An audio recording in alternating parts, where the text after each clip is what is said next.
from late December 1947 to early January 1948. The small town of Konitsa in northwestern Greece became the epicenter of one of the most critical engagements of the Greek Civil War. The Battle of Konitsa represented the most ambitious effort by the Greek Democratic Army, or DSE, to seize a major town and establish it as the capital for their newly formed Provisional Democratic Government. This confrontation would become a decisive turning point in the brutal conflict that tore Greece apart from 1946 to 1949. This is an analysis of the battle's detailed course, from the strategic preparations to the savage fighting on the ground. To clarify why this event held such profound historical significance, far beyond the immediate outcome on the battlefield. To comprehend the weight of this battle, one must first understand the context from which it emerged.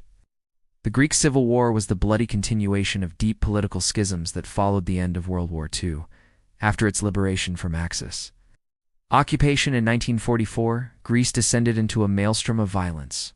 The primary antagonists were communist-led factions, principally the Greek Communist Party KKE in its military arm, the People's Liberation Army ELS, and the Royalist Nationalist Forces backed by the government in Athens.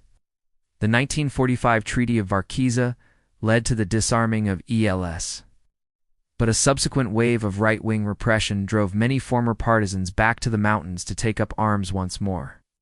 By 1947, the KKE had resolved to escalate its strategy from guerrilla skirmishes to large-scale conventional warfare. It formed the Greek Democratic Army DSE, commanded by Markos Vafiadis, which by the year's end had swelled to a force of approximately 23,000 to 26,000 fighters. On December 24, 1947, the KKE made a momentous announcement: the formation of the Provisional Democratic Government. With Vafiadis as its prime minister, for this government to gain any semblance of international legitimacy, it needed a tangible capital, a significant town with a stable, controlled territory that could, they hoped, secure recognition from other communist nations. Konitsa was selected for its strategic value. A small town in the Epirus region, it sat just 13 kilometers from the Albanian border, its population of a few thousand subsisting mainly on agriculture and cross-border trade. The surrounding landscape was a fortress of nature, rugged, unforgiving mountains bisected by the Ouse River, with the Burazani Bridge serving as a critical artery connecting it to the regional capital of Ioannina. Konitsa was defended by a government garrison of only a few hundred soldiers, gendarmes, and local militia. It was not a heavily fortified bastion. The DSE's attack was a key component of a broader strategy known as Operation Limslakes, designed to capture major towns across northern Greece. The plan was to seize Konitsa swiftly, capitalizing on the Christmas holiday, the element of surprise, and the crucial support of 105mm artillery batteries positioned across the border in Albania. The battle for Konitsa commenced on December 25, 1947, Christmas Day, and would rage until January 4, 1948. The DSE assault force numbered between 4,000 and 5,000 fighters, organized into brigades and equipped with rifles, machine guns, grenades, and some light artillery. Moving under the cover of the mountainous terrain from their bases in the Gramos and Vitsi ranges, they converged on their target. The first objective was the Burazani Bridge over the Ouse River, a vital choke point for any government relief column coming from Ioannina. In the pre-dawn hours of December 25th, DSE units stormed and captured the bridge, effectively severing Konitsa's lifeline to the south and isolating the town. With the bridge secured, the main DSE force launched a multi-pronged assault on the town itself. They encircled Konitsa, and the quiet Christmas morning was shattered by the thunder of artillery shells fired from Albanian soil, slamming into defensive positions. However, a critical miscalculation soon became apparent. Contrary to Vafiadis's expectations, the local population did not rise up in support of the DSE. Instead, they rallied to the government side, transforming their homes into makeshift fortresses and fighting shoulder to shoulder with the garrison.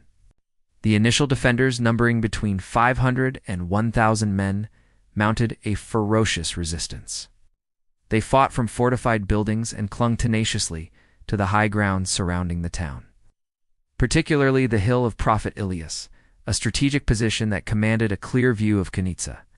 From December 25th to December 31st, the battle devolved into a brutal, protracted siege.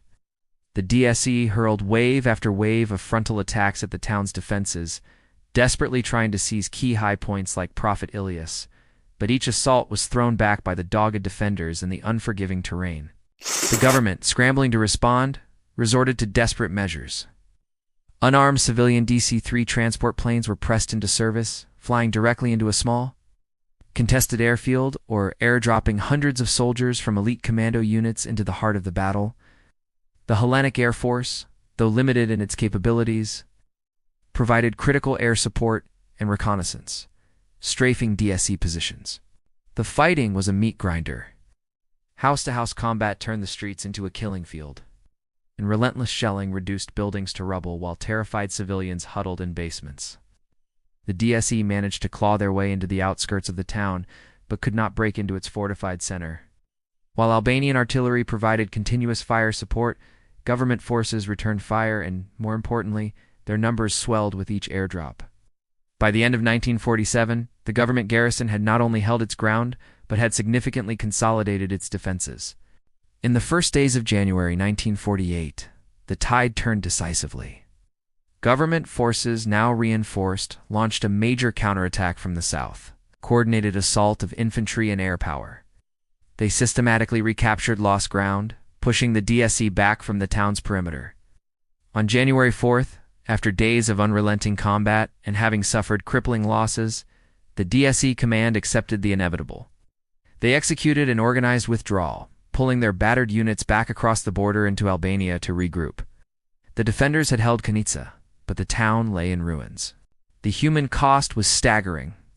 The DSE had suffered an estimated 1,200 casualties, a catastrophic loss for its elite fighting formations. Government forces counted over 500 killed and wounded. The civilian population was caught in the crossfire, enduring immense suffering. The battle exposed the fundamental flaws in the DSE's strategy.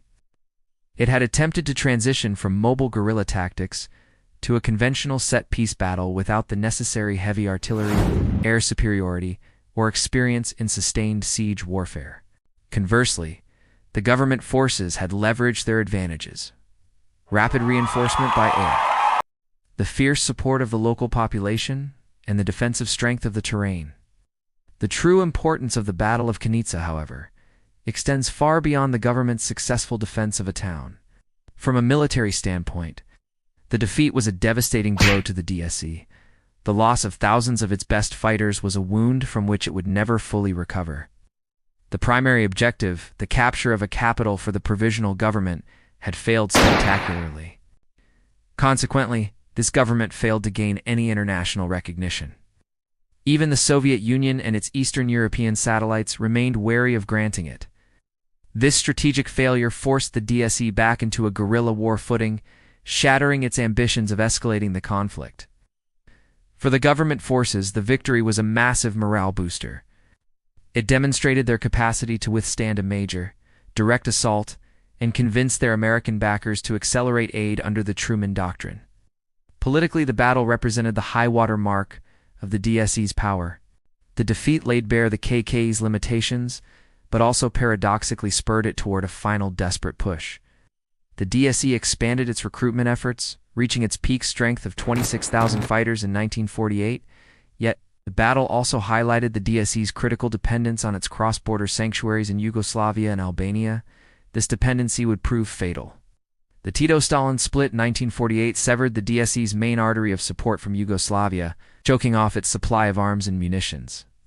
On the international stage, the Battle of Konitsa solidified Greece's status as the first major flashpoint of the Cold War. In response to the overt communist aggression, the United States dramatically increased its military and economic aid, funding the expansion of the Greek National Army into a professional fighting force of 200,000 soldiers. The lessons learned and the confidence gained at Konitsa were instrumental in the major government campaigns of 1948 and 1949, which culminated in decisive victories at Grammos and Vitsi. The Greek Civil War officially ended in 1949 with a government victory, but it left behind a legacy of deep social division, tens of thousands of deaths, a massive refugee crisis, and an economy in ruins. The Battle of Konitsa stands as a stark testament to a crucial military lesson. The transition from insurgency to conventional war is fraught with peril and demands resources that often exceed a guerrilla army's grasp. For the communist cause in Greece, it was not merely a military defeat. It was the loss of a singular political opportunity.